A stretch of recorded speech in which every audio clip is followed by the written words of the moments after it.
부터요 우리 17절까지 말씀입니다. 마가복음 12장 13절 17절 제가 봉독할게요.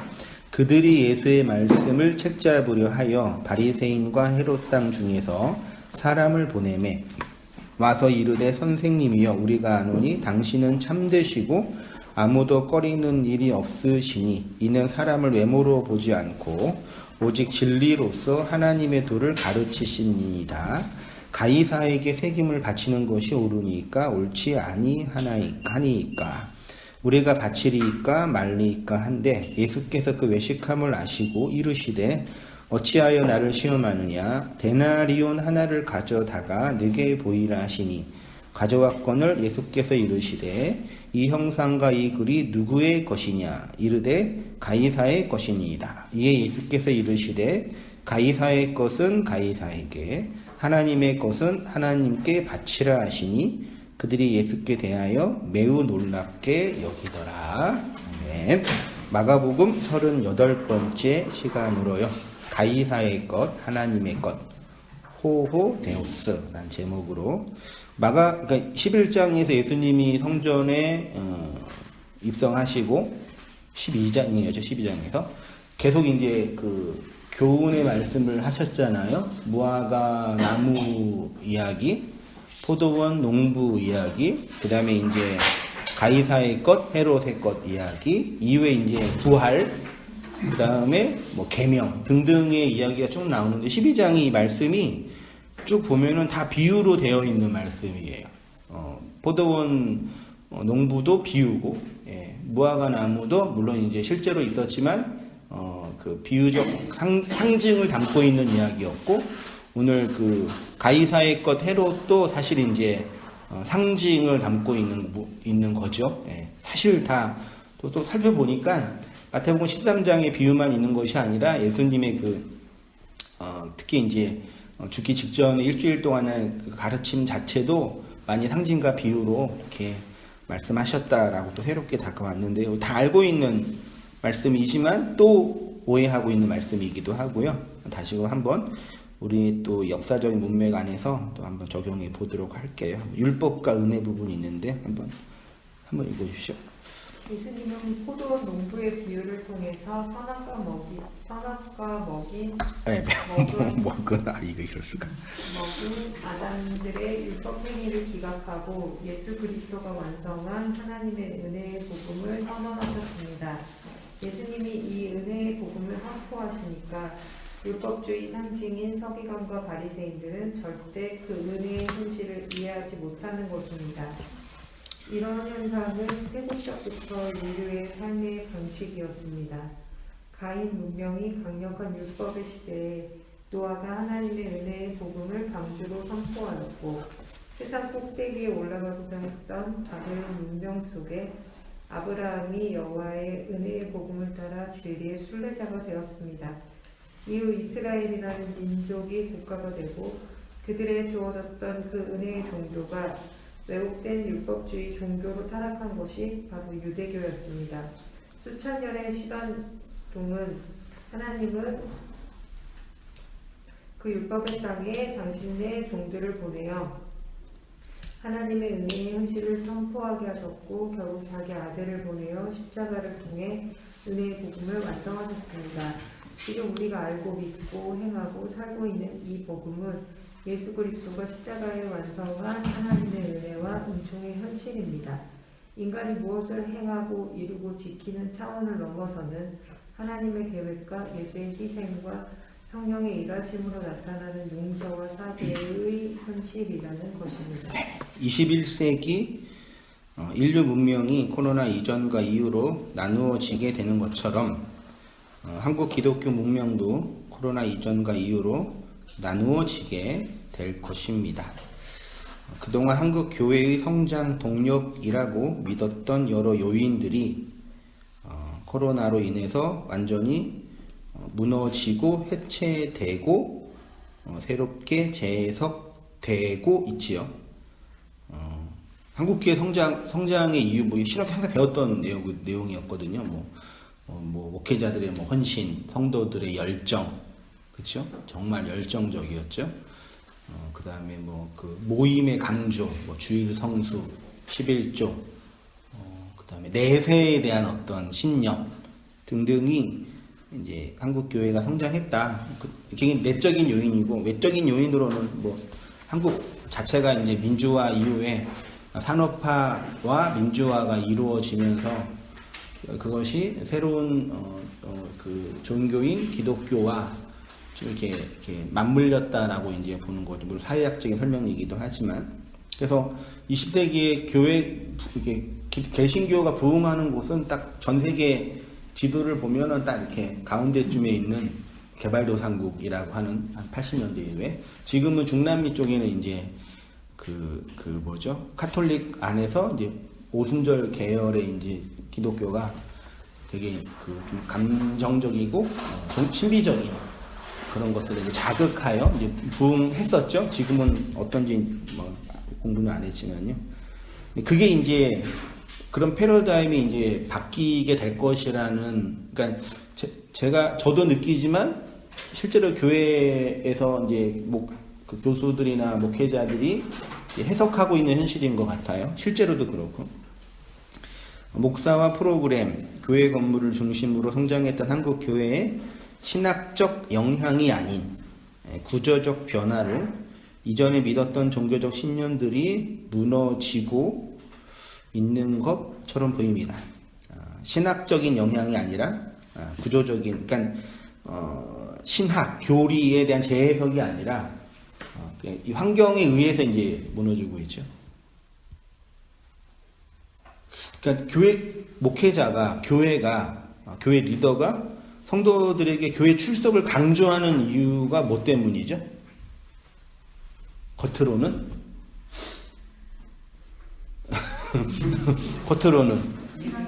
믿음 때문이죠. 그래서 심지어 요즘에 막 성경에서는 목숨 걸고 믿으라고 했는데, 목숨 걸고 신앙생활 하라고 했는데, 이 코로나라는 바이러스나 정부의 이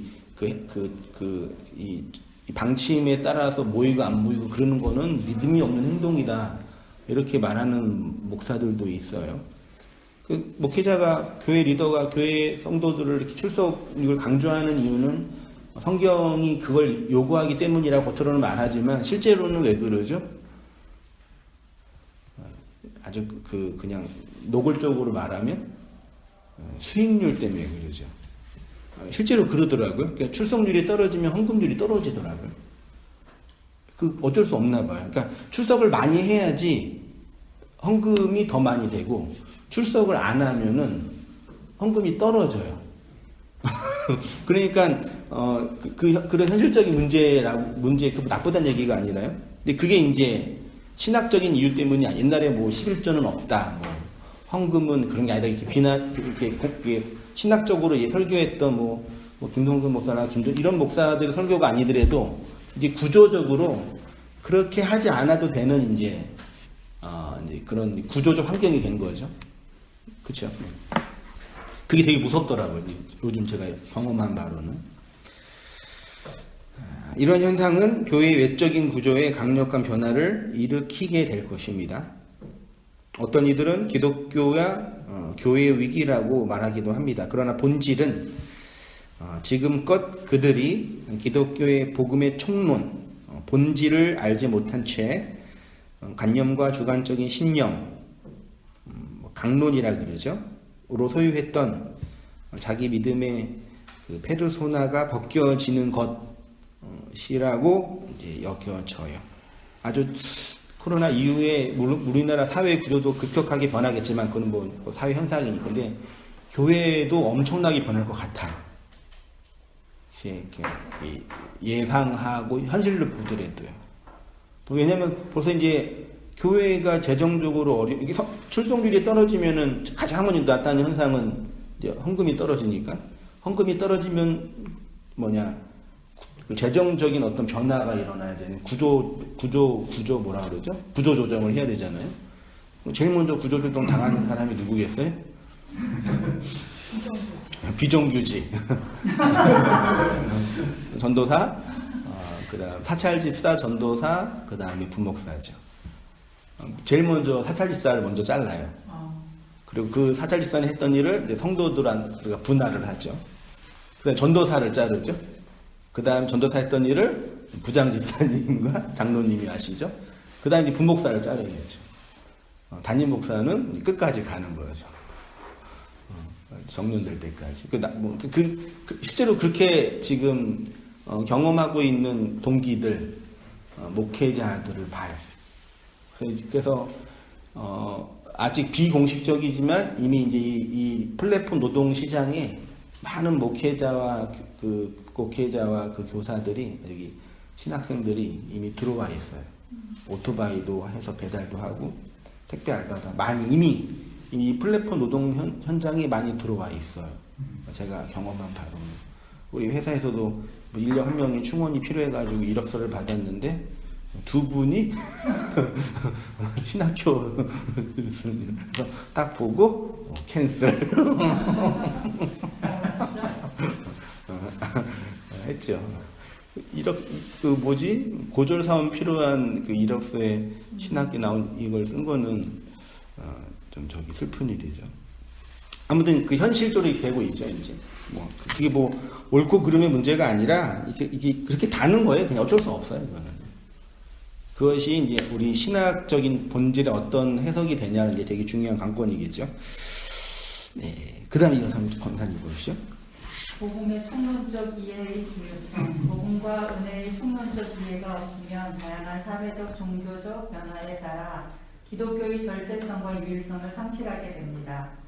이러한 한국교회의 위기는 총론의 이해 없이 강론에 들어가 실천신학의 범주에 머물러 있기 때문에 기독교를 도덕적, 종교적 해석으로만 이해하기 때문입니다. 이들은 모두 역사적 예수에만 갇혀 있습니다. 역사적 예수는 하나님이 성경을 통해 성령으로 성도 안에서 알게 하는 신적인 지식에 의한 믿음의 영역이 아니라 현실을 살아가는 인간이 자신의 입장과 견해에 따라서 경전을 재해석한 예수입니다. 쉽게 말하면 역사적 예수는 현대인에 의해서 재해석된 예수입니다. 천국하면 생각나는 그림, 예수상 하면 생각나는 젊은 서양 청년, 이런 것이 현대인에 의해서 해석된 천국이고 예수입니다. 이렇게 역사적 예수는 현대인에 의해서 해석된 예수, 만들어진 예수입니다. 따라서 실제로 하나님의 성경을 통해서 보여주고자 한 예수와는 많이 다릅니다. 사람들에게 있어서 실제 예수가 중요한 것이 아니라 지금 우리에게 어떤 교훈과 의미가 되느냐가 중요합니다. 이렇게 되면 기독교는 역사적 현실에 따라서 상대적인 가치 체계를 가지게 됩니다. 다시 말해서 역사적 현실에 대해서 적응하거나 진화하지 않으면 무너지게 되고 잘 적응하면 성장할 수 있게 되는 역사의 피조물이 되는 것입니다. 우리가 이해하는 예수는 제자들, 바울, 초기 교부들의 해석에 의해서 만들어진 예수입니다. 특히 한국교회의 예수는 현대의 실용주의, 실존주의, 성공주의가 만들어낸 예수입니다. 예수를 이렇게 믿고 있는 이유는 기독교의 총론에 대한 이해 없이 강론으로 들어가 예수의 이야기에만 집중하기 때문입니다. 좀 이렇게 말을 길게 좀 어렵게 됐는데요. 그 본질은 뭐냐면요. 내적인 믿음의 원인이 없이 외적인 현상으로 믿게 되면 외적인 현상은 바뀌잖아요. 바뀌면은 믿음을 사라지게 되죠. 흔히 이제 우리 청년들, 젊은이들 중고등학교 시절에 교회 생활 잘하다가 대학교 가거나 군대 가면은 믿음을 잃어버린다 그러잖아요. 그러니까 사실은 그건 틀린 말이죠. 원래 믿음이 없었죠. 외적인 환경이 바뀌니까 교회에 갈 이유, 믿어야 할 이유가 상실하게 된 거죠. 그러니까 원형, 총론적인 자기 안의 경험이 없는 강론, 개별적인 삶에 대한 강조로 기독교 신앙을 믿어왔던 사람들이 이러한 현실에 무너지는 거죠. 예수님은 공산당 좋아해요? 싫어해요? 노골적인 질문을 드리면요. 한국교회 예수님은 공산당 싫어하죠? 그렇죠? 노예제도 예수님 좋아해요? 싫어해요? 예수님 노예제도 찬성했죠? 그렇잖아요. 그분의 언어를 보면 찬성했어요. 그렇죠? 현대 자유주의자들의 보면 완전히 예수님은 꼰대죠. 그렇죠? 동성연애. 예수님 좋아해요, 싫어해요? 예수님은 뭐냐, 그 가난한 사람, 도덕적으로 불결한 사람이랑 친하게 지내셨잖아요. 만약에 오늘날 그 동성연애 하는 어떤 그 사람이 있으면 우리는 거부하겠지만 예수님은 같이 얘기하고 그랬을 거예요, 아마. 그쵸? 근데 오늘날 한국 문화와 문명에서 해석된 그 예수는 제가 지금 이렇게 노골적으로 말한 이런 예를 들을 때는 되게 배타적이죠. 그는 신앙과 진리의 본질이 아니란 얘기죠. 우리는 그 신학과 진리의 본질이 아닌 것에 목숨 걸죠. 그러니까 2000년 동안 변화되지 않는 그 진리를 붙잡고 살아야 되는 게 복음인데, 환경과 시간과 역사적 그 사건에 의해서 재해석되고 있는 사회 현상, 문화 현상, 혹은 사회 체계 등등에 의해서 복음을 해석하고 있으니까 이게 얼마나 그 잘못되어 있는 거예요. 그러니까 이 코로나 현상도 그런 의미에서는 우리의 신앙 체계가 그 껍데기에 불과했다는 걸 폭로하고 드러내는 거죠. 아주 이전에 막 지난주 제가 잠깐 그랬지만 말씀으로 막 얘기했던 그런 신학적인 그런 논쟁을 초월하는 거대한 힘이 된 것 같아요, 이미요.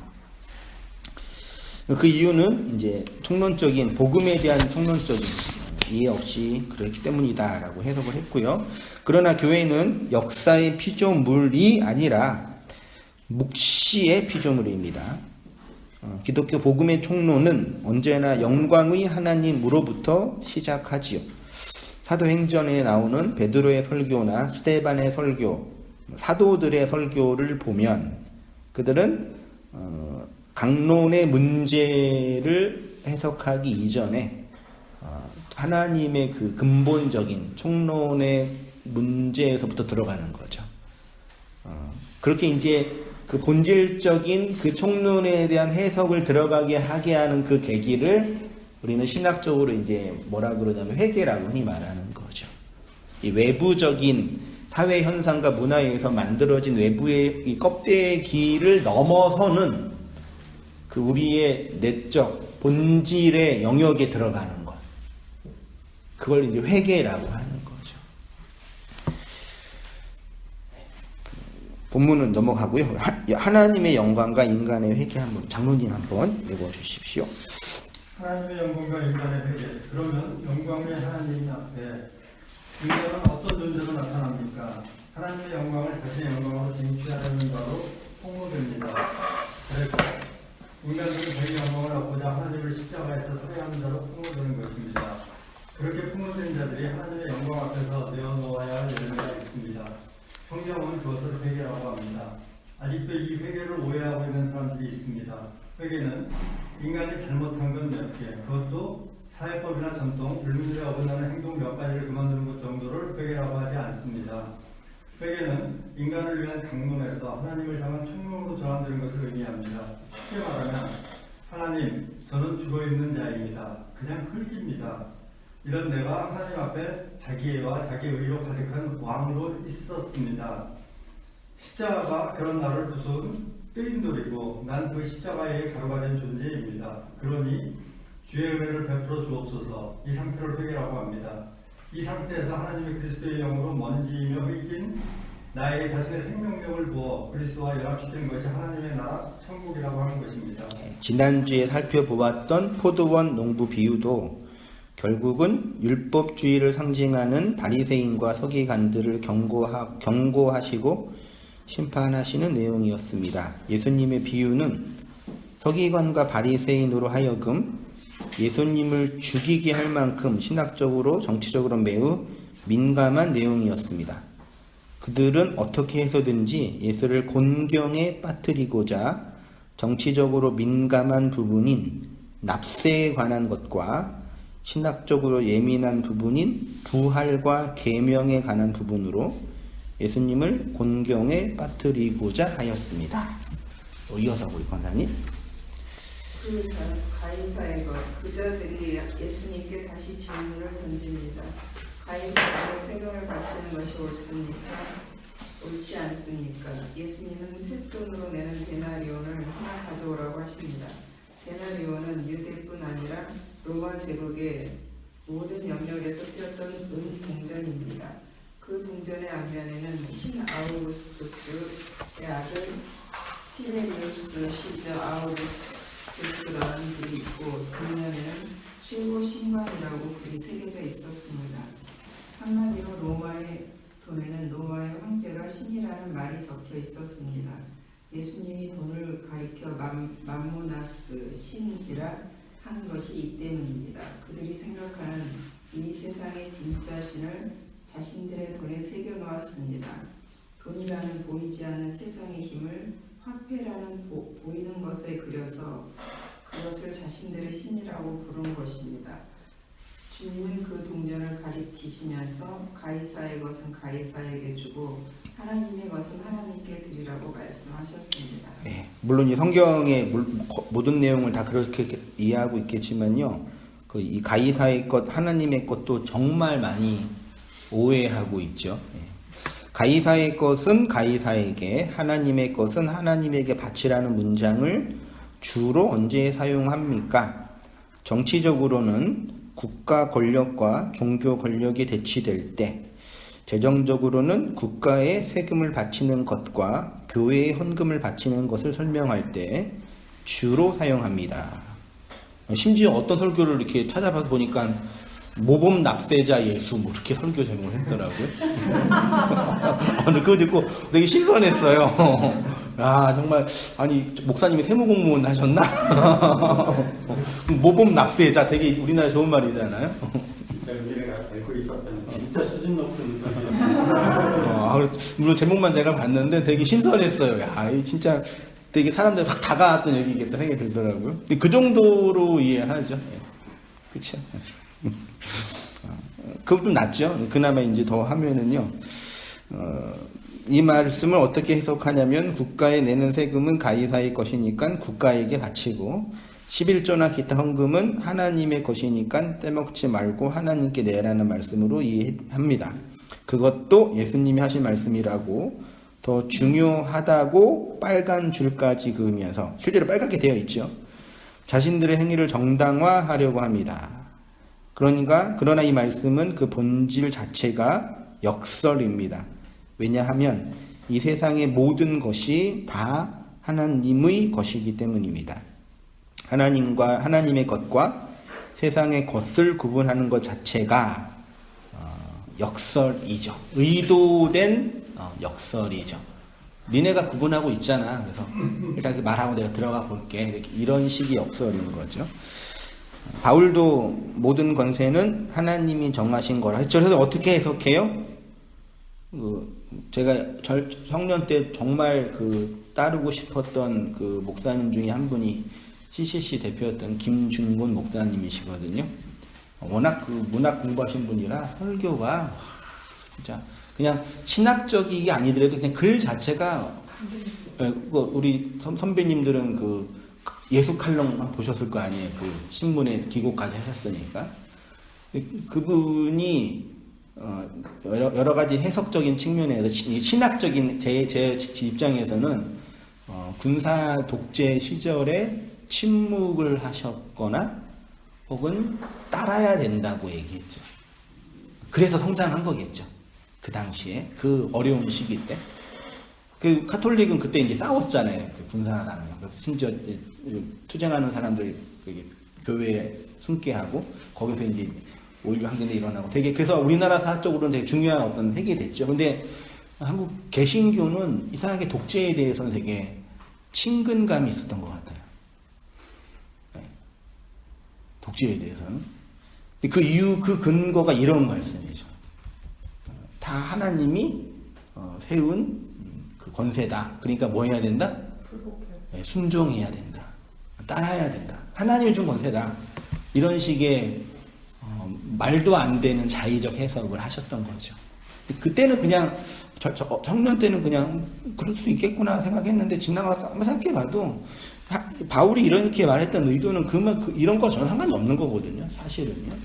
근데 그렇게 자의적으로 적용해서 이제 얘기한 거죠. 모든 권세는 하나님이 정하신 거예요. 보통. 이 세상에서 권세라고 정해진 그 모든 것은 다 하나님이 정하신 것이라고 합니다. 하나님이 가이사의 것이라고 할 때 그 가이사의 것이라는 범주도 하나님이 정하신 것입니다. 그럼에도 불구하고 인간들은 가이사로 대표되는 세상의 힘을 자기의 신으로 여기며 살아갑니다. 그리고 그 가이사의 것을 얻기 위해서 가이사를 섬기며 그에게 복종합니다. 그러니까 가이사는 인간의 공포와 두려움과 욕망이 만들어낸 허구의 신입니다. 이런 허구의 신이 무엇을 줄 수 있겠습니까? 사모님. 하나님의 것은 하나님에게, 따라서 가이사의 것은 가이사에게 주라는 말씀은 가이사, 즉 세상 권세에 속해 있는 자들은 세상의 권세 아래서 살아간다는 말씀이고, 하나님의 것은 하나님에게 드리라는 말씀은 하나님의 백성은 하나님에게 집중하여 살아가라는 말씀인 것입니다. 그러니까 하나님의 백성이 가이사의 돈을 소유하고 있다는 것 자체가 그들이 가이사의 권세 아래 이미 있다는 것입니다. 그렇게 이 세상 모든 인간들은 가이사의 것인 세상의 힘과 가치 아래에서 속박되어 살아가고 있습니다. 그것이 선악과 먹은 모든 아담 분상들의 실존입니다. 그래서 그들에게 하나님이 하나님의 소유를 찾아가시는 은총이 필요한 것입니다. 네.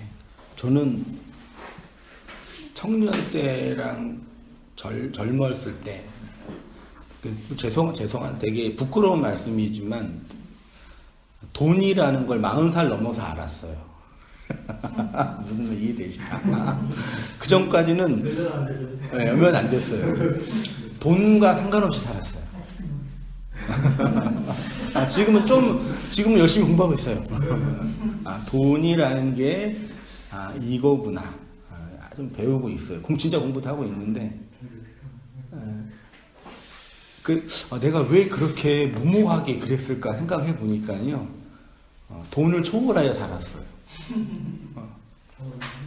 가장의 돈을 초월하여 사니까 누가 고통을 받아요? 뻔하죠. 그거를 이제 40살 넘어서 내가 그러니까 무지한 거죠. 그러니까 자기 신념을 확장하기 위하여 의도적으로 그것을 알려고 하지 않았죠. 정말 그 뼈저리게 회개할 건 아니지만 반성했어요. 그래서 내가 그렇게 자기화한 신학으로 나를 위한 예수를 만들어내면서 하나님을 위한 것이라고 스스로 자의했구나라는 게 보였어요. 그러니까 그 하나님이 일하시는 것과 말씀이 일하는 현실을 정확하게 볼 수 있게 됐다고 좀 해석이 돼요. 지금도 여전히 이 돈은 세상에 돈이라는 건 없잖아요. 그렇죠. 진짜 없더라고요. 그냥 미국 연준이 찍어내는 그 달러가 기준이 되고, 우리나라는 그 기준에 따라서 조금 찍어내고 눈치 보면서 못 찍고 이러고 있더라고요. 무서운 그 신의 세상이죠. 그거를 40살 넘어서 알고 있으니 얼마나 힘들겠어요. 20살 때 알았으면은 워렌 버핏 밑에서라도 좀 했을 텐데 아쉽더라고요. 결국은 그 자기가 만들어낸 만본의 신이죠. 이 세상이 진짜 딱 그게 신이더라, 귀신이더라고요. 다 그 없는 것을 자기 욕망화했더라고요. 아래의 것을 위의 것으로 바꾸는 거, 이어서 읽어야죠. 원래 성경에서는 가이사의 얼굴이 없는 갈릴리 주로의 궁전만을 사용할 수 있었습니다. 그래서 성전안 환전하는 자들이 필요했던 것입니다. 겉으로는 세상과 하나님의 것을 구별하는 의미였지만 실제로는 환전을 통해서 막대한 이익을 얻기 위한 방편이 되었습니다. 그런데 성전 안에서 유대인들이 가이사의 궁전을 소유하고 그것으로 세금을 내야 하는지 말아야 하는지에 대해 물었다는 것은 자신들이 이미 가이사의 권세 아래 복속되어 있다는 것을 표현하는 것입니다. 그들은 환전을 통해서 자신들이 하나님께만 속해 있다고 너스레를 떨고 있는 것입니다. 하나님의 동전으로 바치면 가이사의 동전으로 바치면 하나님이 받지 않고 환전을 하여 바치면 받는다는 교리가 만들어진 것입니다. 그러나 중요한 것은 가이사가 새겨진 동전이든 참선을 한 동전이든 하나님이 정말 받으시는 예물의 본질은 이러한 것이 아닙니다. 네. 오직 너희는 택하신 족속이요 왕같은 제사장들이요 거룩한 나라요 그의 소유된 백성이니 이는 너희를 어두운 데서 불러내어 그의 기이한 빛에 들어가게 하신 자의 아름다운 덕을 선전하게 하려 하심이라. 너희가 전에는 백성이었더니 이제는 하나님의 백성이요 전에는 긍휼을 얻지 못하였더니 이제는 긍휼을 얻은 자니라. 이어서 장로님. 하나님이 받으신 것, 하나님의 것, 하나님의 소유됨은 인간이 무엇을 행해서 되는 것이 아니라 하나님께서 일방적으로 내 것이야 라고 선언해야 되는 것입니다. 하나님께서 당신의 소유를 그렇게 은혜와 긍휼로만 택하시는 것은 하나님의 덕을 선전하시기 위함이라는 것입니다. 그러니까 가이사의 것은 가이사에게 주고 하나님의 것은 하나님에게 드리라는 말은 가이사라는 세상의 힘을 추구하기 위하여 가이사화되어 있는 이 세상에서 소수의 선택된 하나님의 것들로 살아가라는 것입니다. 하나님이 그들에게 원하시는 것은 나는 하나님의 은혜로 하나님의 것이 된 교회이므로 하나님의 것입니다라고 고백을 하며 그 진리의 말씀 안에서 자기를 부인하고 그리스도의 십자가를 지고 살아가라는 말씀인 것입니다. 이런 예수의 말씀을 이해한 바울은 교회가 하나님께 드려진다는 것을 이렇게 설명하였습니다. 네, 그러므로 형제들아 내가 하나님의 모든 자비하심으로 너희를 권하노니 너희 몸을 하나님이 기뻐하시는 거룩한 산 제사로 드리라. 이는 너희가 너희의 드릴 영적 예배니라. 너희는 이 세대를 본받지 말고 오직 마음을 새롭게 함으로 변화를 받아 하나님의 선하시고 기뻐하시고 온전한 뜻이 무엇인지 분별하도 다 아시는 암송하시고 있는 이해하고 있는 알고 있다고 하는 말씀인데 저도 정말 그 마음에 새겼던 지금도 새겼던 말씀인데 총론적인 이해 없이 이런 개별적인 강론을 적용해 버리니까요. 하나님이 기뻐하는 거룩한 산 제물 적용해 하니까 뭐가 되는 거예요? 목사가 되고 선교사가 되면 하나님이 제일 많이 받으시고 이 세상에서 돈 벌려고 노력하는 거는 하나님이 별로 안 받으시고 이런 이상한 자의적 적용을 해버리게 된 거죠. 거기에서 이제 신학적인 어떤 그 자기 신념화가 돼버리면 아주 그 무서운 종교적 틀이 자기 신념화된 사람이 되는 거죠. 아무튼 성도가 하나님께 바쳐지는 삶은 하나님의 백성이 제물로 죽는 삶입니다. 그렇게 살았던 분이 누구예요? 예수님이죠. 그게 이제 교회고요. 마태복음 갔는데 마태복음 16장 22절 베드로가 예수를 붙들고 가나여 가로되 주여 그리 마옵소서 이 일이 결코 주에게 미치지 아니하리이다. 예수께서 돌이키시며 베드로에게 이르시되 사단아 내 뒤로 물러가라. 너는 나를 넘어지게 하는 자로다. 내가 하나님의 일을 줄쳤어요. 하나님의 일을 생각하지 않고 도리어 사람의 일을 생각한다 하시고 이에 예수께서 제자들에게 이르시되 아무든지 나를 따라오려거든 자기를 부인하고 자기 십자가를 지고 나를 쫓을 것이니라 그랬죠. 여기 중요한 게요. 제가 중요하게 본 게 이 3절에 하나님의 일이라고 되어 있죠. 이게 데오스 에르곤이라고 원래 에르곤 데오스 그래야 되는데 원문에는 호호 데오스로 되어 있는데요. 호는 정관사고요. 데오스는 하나님이죠. 앞에 호 관사가 2개 있는데 물론 이제 문법도 더 깊이 봐야 되겠지만 언뜻 보면은요. 직역하면은 호 데오스 그 하나님의 호 그걸 하나님의 일로 이제 직역 번역을 했어요. 그러니까 이 예수님이 지금 그 베드로한테 사단 얘기하면서 저기 말씀하신 게 너가 하나님의 어떤 에르곤 외적인 행위를 생각하고 있지 않다라고 말하는 게 아니라 그 하나님의 그것을 생각하고 있지 않다라고 말하고 있는 거죠.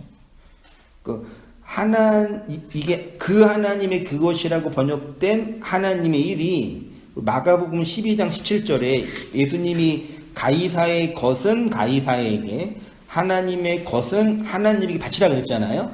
그때 하나님의 것이 여기 있는 단어 똑같이 호호 데오스 그러니까 그 하나님의 그것을 이해해요. 그러니까 우리가 하나님의 것을 바칠 때 우리가 바치는 그것은 누가 주신 거예요? 하나님이 주신 거죠. 그래서 호호데오스라고 기록한 거죠. 하나님이 너희에게 준 그것을 바쳐라 그거죠.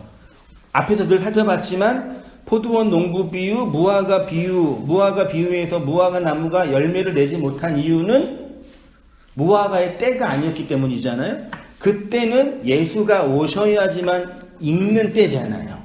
그러니까 무화과 나무가 내야 할 열매, 예수님이 원했던 무화과 나무의 열매는 무화과가 내는 열매가 아니라 예수가 준 그 열매를 내는 거죠. 상징이죠. 포도원 농부에서도 포도원 농부들이 소출을, 열매를 그 주인에게 바치지 않았던 이유는 그 열매를 자기네 이익으로 착복하려고 했다기보다는 주인이 원했던 호호데오스, 그 주인의 그 열매를 맺지 못한 거죠. 왜요? 종자가 가이사니까, 마귀니까 낼 수 없는 열매인 거죠.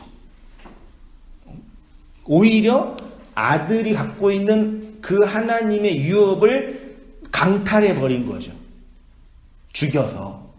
그게 유대인들이 십자가에서 예수님을 죽인 본질이었고, 오늘날 유대인과 같이 똑같이 아담으로 살고 있는 우리 인생들이 이 그리스도 예수를 죽는 그 살인의 모습인 거죠. 마가복음 12장 17절에 가이사의 것, 하나님의 것이라고 할 때 하나님의 것이 호호데오스인데, 바울이나 제자들이 서신서에서 하나님의 일이라고 정의한 것은 물리적인 측면에서 어떤 행동의 차원이 아니라 하나님의 그것이냐의 영역이라는 거죠.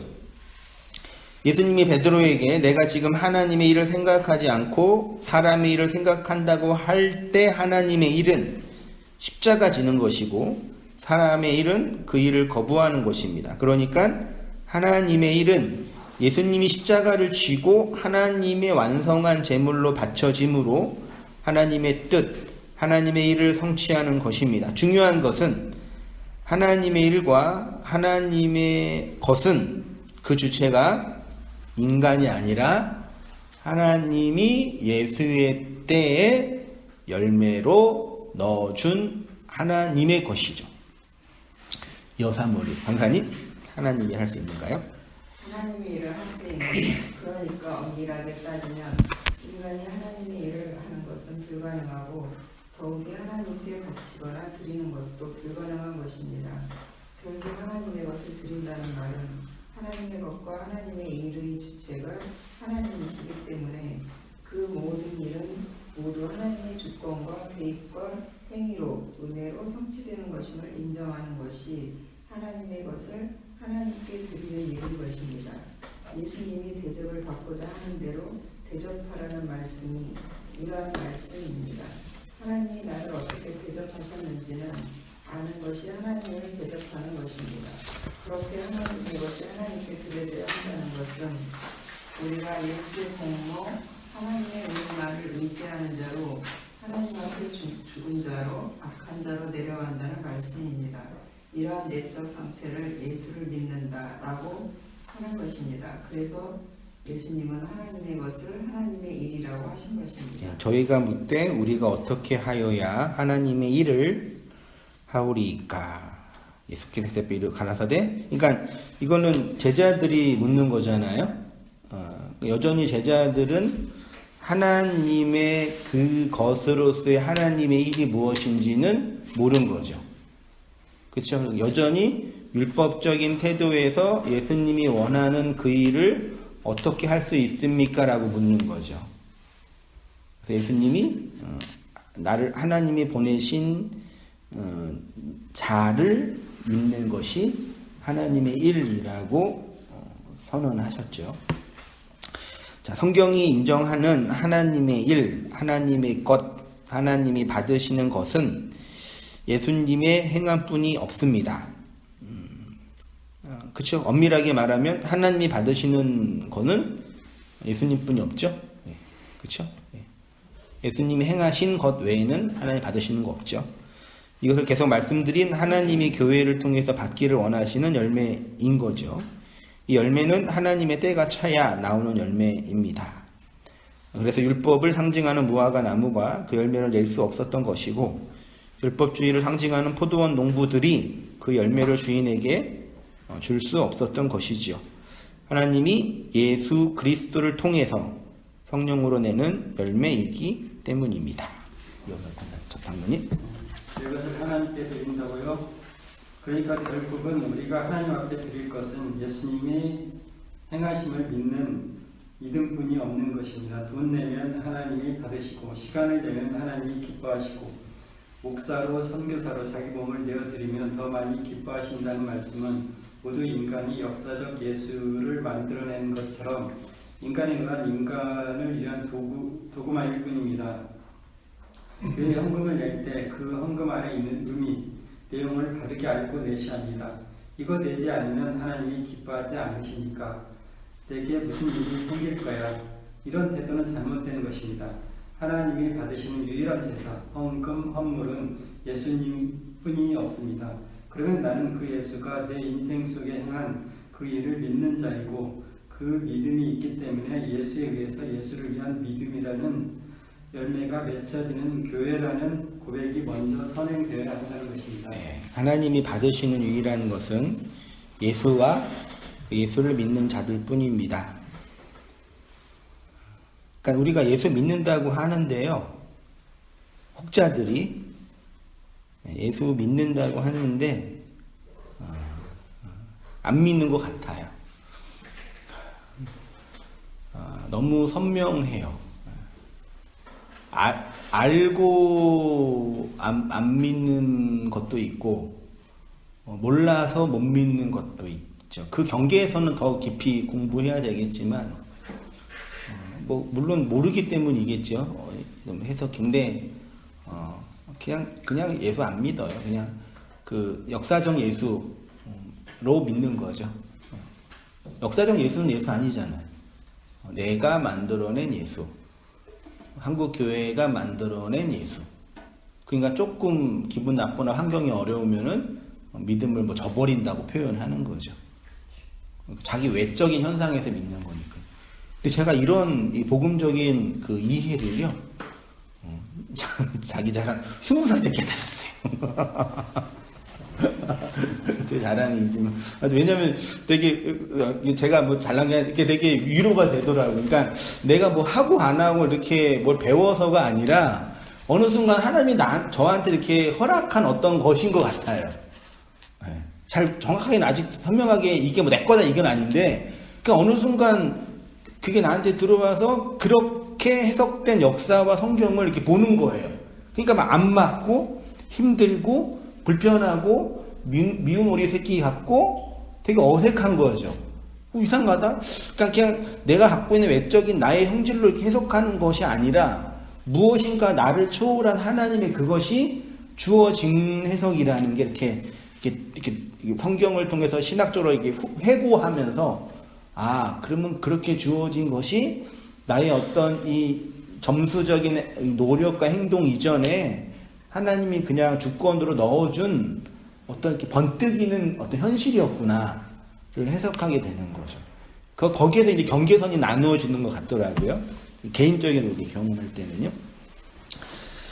성도는 이 세상 아래에서 가이사의 것이었습니다. 그 가이사의 것이 예수를 통해서 하나님의 것이 됩니다. 세상의 화폐라는 돈을 헌금으로 낼 때 그것을 알고 내셔야 합니다. 가이사의 것은 가이사에게 바쳐질 수밖에 없습니다. 그들은 모두 힘으로 상징되는 가이사에 속해 가이사의 행사를 하여 그 만문, 가짜 신인 가이사와 함께 영원한 형벌을 받게 될 뿐이죠. 실제로 이스라엘이 출애굽 이후에 금송아지를 만들어 섬겼잖아요. 그거죠, 정확하게. 똑같죠. 어떻게 똑같을 수 있는지 모르겠어요. 그 가이사의 것에서 하나님의 것이 된 성도는 하나님의 것으로 하나님의 일을 하며 예수 믿는 자로 드려지게 됩니다. 우리는 역사의 현실, 가이사의 현실, 만몬의 현실을 살면서 가이사의 것이었는데 모퉁이 돌이 되신 예수 그리스도를 통해서 하나님의 것으로 하나님의 일을 하는 자로 부름을 받았습니다. 받았다는 것을 잊지 마셔야 합니다. 모든 인간들은 자신들의 더러움을 몇 가지 선한 일, 착한 일로 포장하여 자기 의의를 드러내며 고르반이라는 종교적인 용어로 포장합니다. 그러나 하나님의 말씀을 성령의 말씀으로 받은 성도는 자기 안에서 관절과 골수와 혼을 파고 들어오는 비수와 같은 말씀에 의해서 자신의 죄와 악이 폭로되는 것을 늘 경험합니다. 그래서 이 세상에서 진정으로 겸손한 자들은 진리의 말씀 앞에서 자신들의 존재가 폭로되는 성도만 가능한 것입니다. 피조물의 그 자리에서 하나님의 은혜의 현실로 감사와 찬송을 하는 자들이 바로 하나님의 것으로 하나님의 일을 하는 성도입니다. 이 은혜의 현실을 늘 기억하며 살아가는 성도님 되시기를 바랍니다. 네, 기도하겠습니다. 하나님 아버지, 우리에게 가르치시고 보이신 역사의 현실, 우리의 삶의 현실을 적나라하게 보이시고 우리 안에 일어나고 있는 하나님의 일하심들을 깨닫게 하시니 감사합니다. 그 말씀과 은혜로 일하고 계시는 하나님의 섬기심 앞에서 우리가 어떻게 가이사의 것에서 하나님의 것으로 하나님의 그 일을 행하는 자로 부름을 받고 거듭났고 회개하게 되었는지를 배우게 하시고 생각하게 하셔서 은혜의 영광 앞에 우리 주 예수 그리스도의 아름다운 덕을 선포하고 선언하는 주의 모든 백성들 되어지도록 주님 인도하여 주옵소서.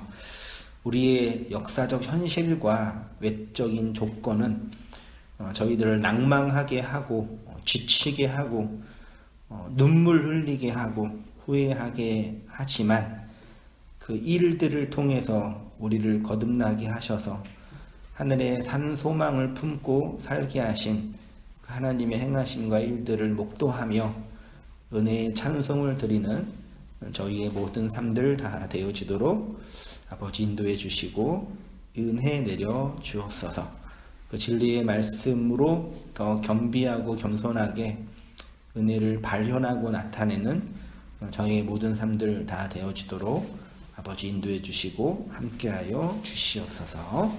이제는 우리 주 예수 그리스도의 은혜와 하나님 아버지의 크신 사랑과 성령의 교통하심이 우리 사랑하는 모든 성도님들의 삶 속에 지금부터 영원까지 함께 있을지어다. 아멘.